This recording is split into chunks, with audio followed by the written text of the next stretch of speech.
हा विषय इतका खोटा आहे, ती गोष्ट इतकी धादांत खोटी आहे, त्याला काही बेस नाही.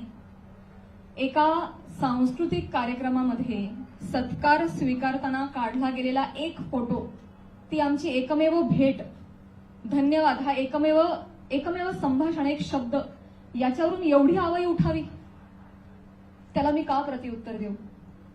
जेव्हा त्या गोष्टीवर मी भाष्य करते, 10 लोकांपर्यंतची गोष्टी 1000 लोकांपर्यंत पोहोचतात. ती जर गोष्ट खोटीच असेल तर ती किती काळ टिकणार? त्या गोष्टीला आपण किती महत्व द्यायचं? म्हणून मी त्या गोष्टीकडे दुर्लक्ष केलं.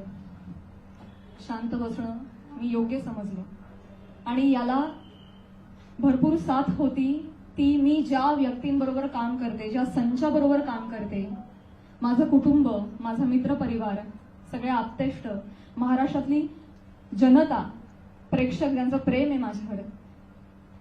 कोणीही माझ्यावर एका शब्दानेही कधी शंकेच्या दृष्टिकोनातून पाहिलं नाही, कधीही मला विचारलं देखील नाही.